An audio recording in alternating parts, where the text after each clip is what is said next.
Good morning all of you. आज बहुत ही important chapter है। क्या आपके साथ भी नेगेटिव बनाते समय, किसी भी टेंस के नेगेटिव बनाते समय कोई प्रॉब्लम आती है कि कहाँ कोई हेल्पिंग वर्ब लगाना है और कहाँ नहीं लगाना है, किस में कौन सी लगाना है। स्पेशली प्रेजेंट इंडेफिनेट मतलब जिसको प्रेजेंट सिंपल कहते हैं और जिसे पास्ट इंडेफिनेट मतलब पास्ट सिंपल कहते हैं, वहाँ पे क्या आपको भी प्रॉब्लम आती है? तो उस प्रॉब्लम का सोल्यूशन है बहुत आसानी से, जो एग्जाम में ज़्यादा आते हैं और ज़्यादातर वही क्वेश्चन में आप लोग स्ट्रक हो जाते हो, कहाँ हेल्पिंग वर्ब लगाना है कहाँ मेन वर्ब लगाना है, उसमें फंस जाते हो। तो सबसे पहले एक बात और मैं बता देती हूँ कि अपन ने वर्ब पढ़ चुके हैं। वर्ब की हमेशा हमेशा जो तीन मेनली जो फॉर्म होती है उसमें डू भी एक मेन वर्ब है। तो डू की जो सेकंड फॉर्म होती है वो डिड होती है, थर्ड फॉर्म होती है वो डन होती है। क्लियर? डूइंग जैसे अपने पास अन्य रीड राइट और हेल्प और कुक ये सारी वर्ब होती है, ऐसे डू भी एक मेन वर्ब का काम करती है। क्लियर?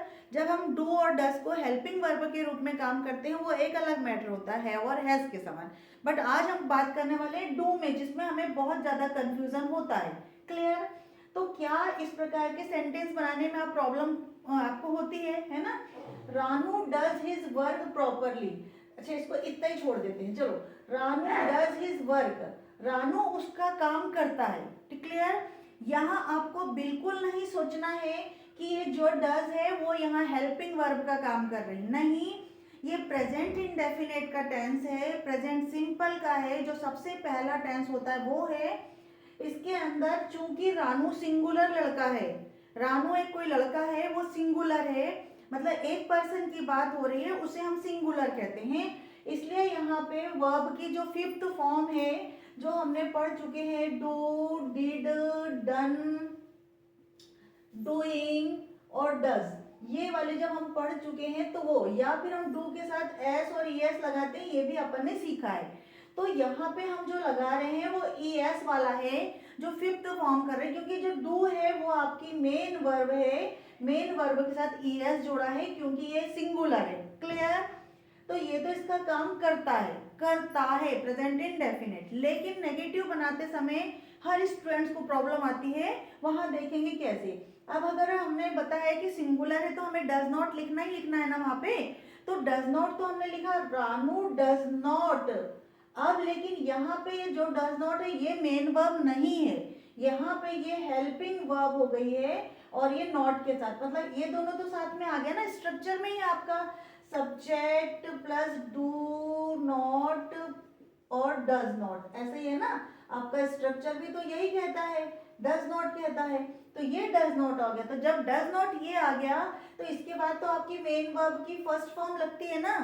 तो मेन वर्ब की जो फर्स्ट फॉर्म है ये आपकी मेन वर्ब की फर्स्ट फॉर्म है। तो यहाँ पे इसका मीनिंग हो गया करना। Ranu does not do his work, Ranu उसका काम नहीं करता, रानू उसका काम नहीं करता। तो ये यहाँ पे मेन वर्ब है और यहाँ पे ये हेल्पिंग वर्ब है। Clear? Got it my point? इस प्रकार के एग्जाम में ज्यादातर क्वेश्चन आते हैं, वहां पे स्टूडेंट क्या करते हैं, डज नॉट तो लिख के आ जाते हैं लेकिन डू भूल जाते हैं, है ना। मैं अक्सर देख रही हूँ आप लोगों को भी। तो अब आपको ये गलती नहीं करना है, चूंकि ये प्रेजेंट इंडेफिनेट में था तो यहाँ डज लगा है।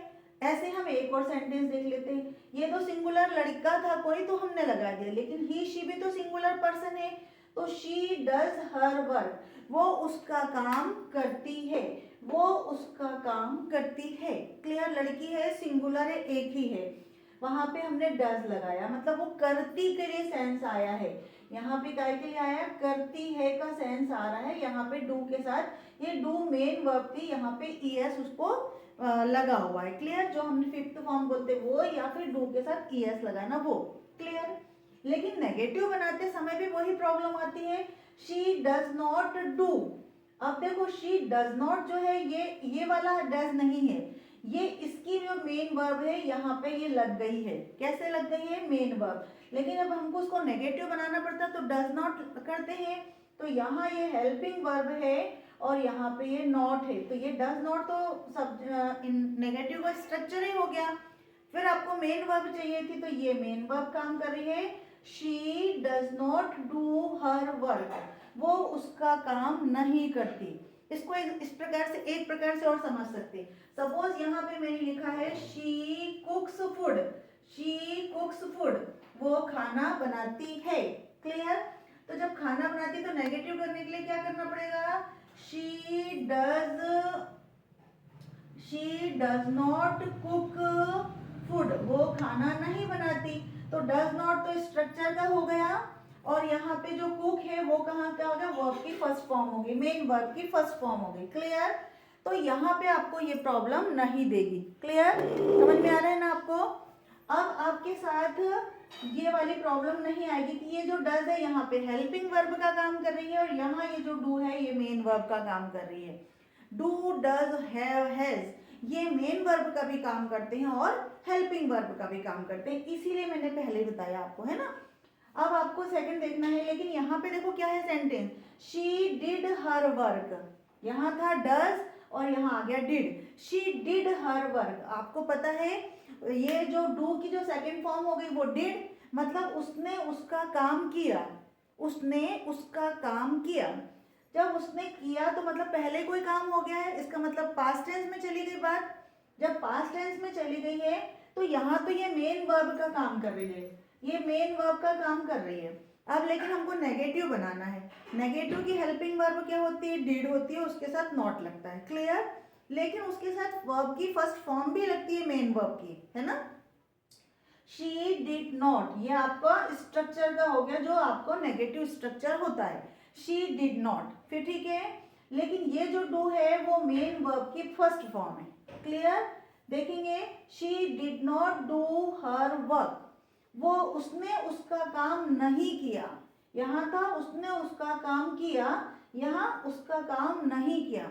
तो यहाँ का जो डू डिड था वो मेन वर्ब की सेकेंड फॉर्म थी, यहाँ पे जो डू है वो मेन वर्ब की फर्स्ट फॉर्म है।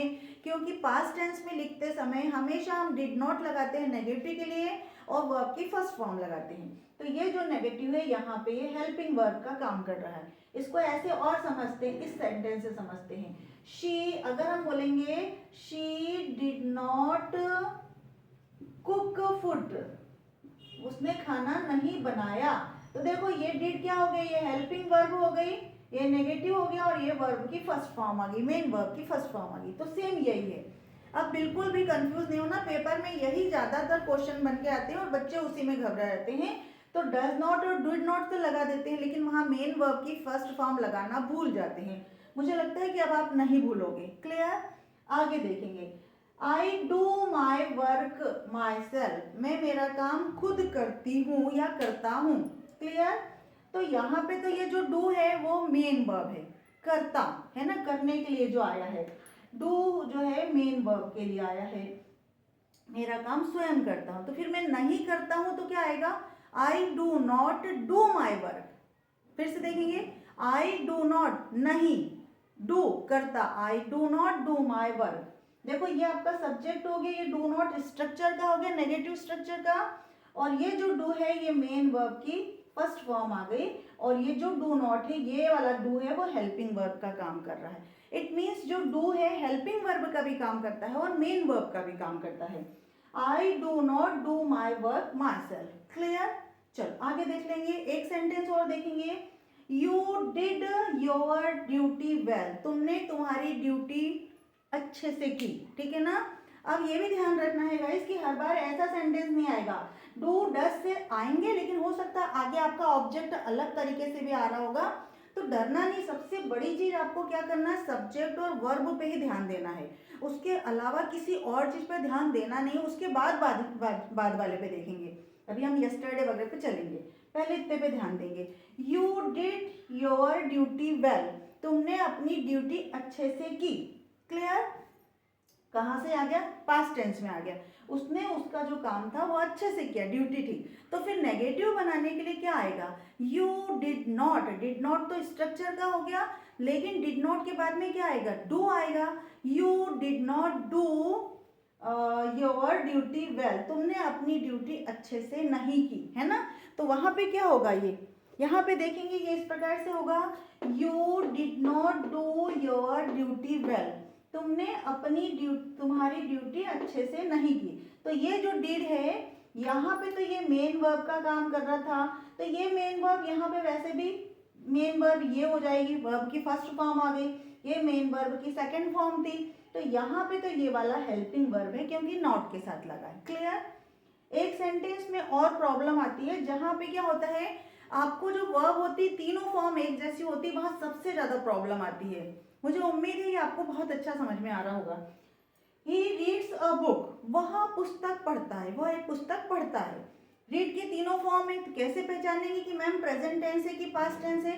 भाई यहाँ पे ही क्या है आपका, सिंगुलर है, तो सिंगुलर के साथ आपको एस लगाना है। जैसे अपन ने यहाँ डज लगाया था ना, ऐसे यहाँ रीड के साथ एस लगेगा। ये एस और एस क्यों लगता है, ये मैंने वर्ब के वीडियो में बहुत अच्छे से समझाया है, उसको वहां से जाके देख सकते हैं। क्लियर।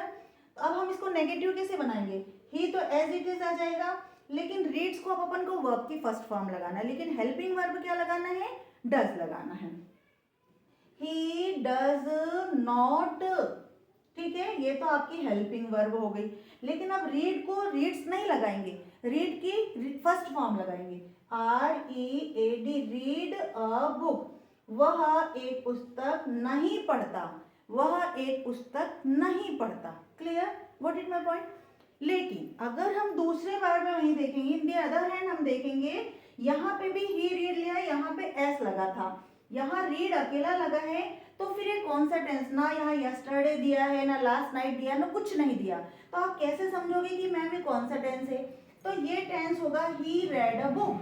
क्यों? क्योंकि यहाँ पे एस नहीं लगा है। यदि ये एस लगा होता है इसके समान तो ये प्रेजेंट इंडेफिनिट होता है।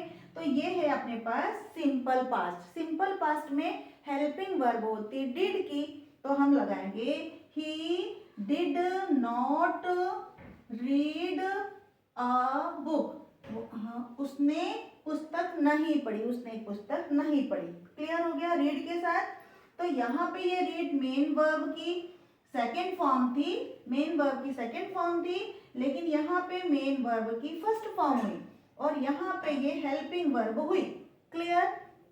इसी प्रकार से शट, हिट, पुट, जिनके साथ दो दो आपके तीनों फॉर्म एक जैसी होती है, वहां पे बहुत ज्यादा कंफ्यूजन होता है और एग्जाम में वही क्वेश्चन सबसे ज्यादा आते हैं, तो उनको भी हम एक बार देख लेते हैं। क्लियर।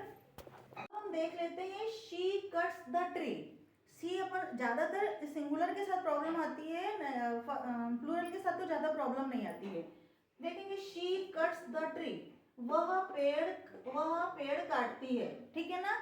कट्स में क्यों एस लगाया, क्योंकि कट की सभी फॉर्म एक जैसी होती है, तो वहाँ कंफ्यूज हो जाते हैं कि यहाँ पे सेकंड फॉर्म क्या हो गई, फिफ्थ फॉर्म क्या हो गई। तो फिफ्थ फॉर्म को तो पहचानना बहुत जरूरी है, एस लगा है तो वो आराम से पहचान जाते हैं।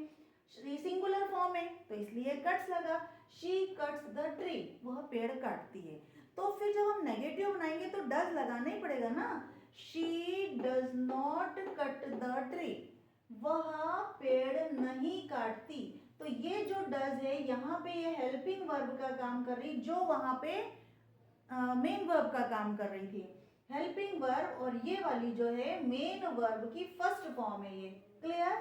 तो यही डज नॉट हो गया, यहाँ पे ये मेन वर्ब की फिफ्थ फॉर्म थी। क्लियर। तो she does not cut the tree, वह पेड़ नहीं काटती, प्रेजेंट इंडेफिनिट। क्लियर। लेकिन यहाँ पे देखेंगे मैम सेम स्ट्रक्चर है, फिर हमने क्यों यहाँ पे कट में एस नहीं लगाया। यहाँ पे कट में एस नहीं लगा है, इसका मतलब ये वर्ब की सेकेंड फॉर्म होगी। क्यों? क्योंकि कट की तीनों फॉर्म एक जैसी होती है। तो शी कट द ट्री, उसने पेड़ काटा, मीनिंग होगा उसका पेड़ काटा। यहाँ पे वह पेड़ काटती है, तो ये वर्ब की सेकेंड फॉर्म है, इसलिए यहाँ पे एस नहीं लगेगा। क्लियर। तो फिर जब सेकेंड फॉर्म नहीं है, ये सेकेंड फॉर्म है, तो फिर नेगेटिव कैसे बनेगा। तो ऑब्वियसली जो पास्ट की नेगेटिव वर्ब क्या है, डिड है, तो वहां पे हमें she did not cut the tree. तो ये डिड नॉट तो जो पास्ट की है ना, ये आ गई हेल्पिंग वर्ब, पास्ट की हेल्पिंग वर्ब आ गई, और ये आपकी मेन वर्ब आ गई, है ना। समझ में आ रहा है, बिल्कुल धीरे धीरे चल रहे हैं, समझ में आएगा मुझे उम्मीद है। कट ये मेन वर्ब हो गई फर्स्ट फॉर्म की। क्लियर। तो she did not cut the tree, जहां प्रॉब्लम आती है वही लेकर आई हूं मैं। चलिए आगे देखेंगे। ही पुट्स हिज मनी, वो उसका पैसा रखता है, वह उसका पैसा रखता है। तो यहाँ पे एस लग गया है, इसलिए आपको डरना नहीं है, ये सिंपल प्रेजेंट टेंस से पहचानना है। अगर एस नहीं लगेगा तो पहचान लेंगे कि ये पास्ट टेंस होगा। मेन वर्ब का काम कर रहा है या शी पुट्स हिज मनी, वह उसका पैसा रखता है। ये मेन वर्ब भी होती है, हिट पुट शट, ये सब मेन वर्ब भी है। क्लियर? तो ही डज नॉट, यहाँ पे ये हेल्पिंग वर्ब का काम कर रही है। अब यहाँ पे ये मेन वर्ब की फर्स्ट फॉर्म का काम कर रही है, जहाँ हमें एस नहीं लगाना क्योंकि हम ऑलरेडी यहाँ पे डज लगा चुके हैं। He does not put his money, वो उसका पैसा नहीं रखता। क्लियर? अब देखेंगे दे शट द डोर, शट में भी ऐसे ही होता है, वर्ब की तीनों फॉर्म एक जैसी होती है। दे शट द डोर, वे दरवाजा बंद करते हैं। तो फिर इसके लिए कैसा होगा, डज नहीं लगाएंगे। क्यों नहीं लगाएंगे? क्योंकि दे क्या है, प्लूरल फॉर्म है, प्लूरल फॉर्म के साथ हेल्पिंग वर्ब डू लगती है, तो यहाँ लगाएंगे they do not shut the door, क्योंकि यहाँ तो शट बदलेगा नहीं ना, शट की वर्ब की फर्स्ट फॉर्म यहाँ भी लगी, वर्ब की फर्स्ट फॉर्म यहाँ भी लगी है, तो फिर ये डू कहाँ से आया भाई, हेल्पिंग वर्ब चाहिए थी। यहाँ पे देखो डज लगा है, ऐसे यहाँ पे डू चाहिए थे, हेल्पिंग वर्ब चाहिए थी नेगेटिव बनाने के लिए, क्योंकि पास्ट इंडेफिनेट और प्रेजेंट इंडेफिनेट दोनों में हेल्पिंग वर्ब की जरूरत पड़ती है नेगेटिव और इंट्रोगेटिव बनाने के लिए। क्लियर? फ्यूचर में तो ऑलरेडी पहले से विल लगा हुआ है, तो उसमें कोई कंफ्यूजन नहीं होता है। Clear? They do not shut the door, वो दरवाजा नहीं बंद करते। क्लियर? ये आपकी मेन वर्ब की फर्स्ट फॉर्म हो गई और ये हेल्पिंग वर्ब हो गई। क्लियर? यहाँ देखेंगे वी हिट हिम, हम उसे धक्का देते हैं या मारते हैं। वी हिट हिम, हम उसे मारते हैं। लेकिन अब ध्यान रखना है कि भाई क्या बोला, ये सिंपल प्रेजेंट टेंस है ना। अब मैंने ये बता दिया कि आपको कैसे समझना है जब आप कुछ आगे पीछे लिखा है तो we do not hit him, यहाँ तो क्लियर समझ में आ गया कि हम उसे नहीं मारते। वी डू नॉट, क्यों? क्योंकि वी सिंगुलर प्लूरल फॉर्म है और डू भी प्लूरल वर्ब है। क्लियर? We do not. लेकिन अगर अगले सेंटेंस में होगा, इस प्रकार से लिखा होगा, तो फिर हम क्या करेंगे, वी हिट हिम, यहाँ पे भी तो वही लिखा, वी हिट हिम, हम उसे मारते हैं, यहाँ पे भी वही लिखा है। लेकिन यहाँ पे एक चीज लिखी हुई है यस्टरडे, तो यहाँ पे ये वर्ब की सेकेंड फॉर्म हो गई, बता रहा है कि ये सेकेंड फॉर्म हो गई। वी हिट हिम यस्टरडे, हमने उसे मारा कल, हमने उसे कल मारा। क्लियर? यहाँ हम मारते हैं और यहाँ हम समझते हैं कि भाई कल मारा, तो we did not hit him yesterday, तब हम यहाँ पे वर्ब की सेकेंड फॉर्म लगाएंगे, ये हेल्पिंग वर्ब हो गई और वर्ब की फर्स्ट फॉर्म हो गई। यहाँ पे वर्ब की एक जैसी थी तो भी कंफ्यूज नहीं होना, क्योंकि यहाँ पे डिड लगाना, इसकी वजह से हम इसको देख के पहचानेंगे। ठीक है ना? हर जगह आपको इन छोटी छोटी चीज़ों को देख करके, और मुझे लगता है हर एग्जाम में इसी प्रकार के क्वेश्चन बनते हैं, तो इसको बहुत अच्छे से रट लो ताकि कभी, और बहुत बहुत सारी प्रैक्टिस ले लो, कई लड़कियों के नाम ले लो, कई लड़कों के नाम ले लो, ही शी के साथ ले लो, इट के साथ ले लो, है ना। तो आपको ये बहुत, और ज़्यादातर उन चीज़ों को लो जिनकी वर्ब की तीनों फॉर्म एक जैसी होती है, और डू डज के साथ लो, ताकि जल्दी समझ में आएगा। जितनी प्रैक्टिस करोगे more you practice more you gain. ठीक है ना? तो थैंक यू फॉर वॉचिंग मी। मुझे लगता है कि आपको ये समझ में आया होगा। अगर ये आपको अच्छा लगता है, if you like this video, तो please like, share and subscribe, so that उन लोगों को मिल सके जो वास्तव में एग्जाम की तैयारी कर रहे हैं और एग्जाम में बैठने पे डरते हैं, 1-2 नंबर के क्वेश्चन यहीं पर गलत हो जाते हैं। लॉन्ग लाइफ आपको अच्छी इंग्लिश सीखनी है, तो इस प्रकार से बहुत सारी प्रैक्टिस करके सीखना चाहिए। Thank you.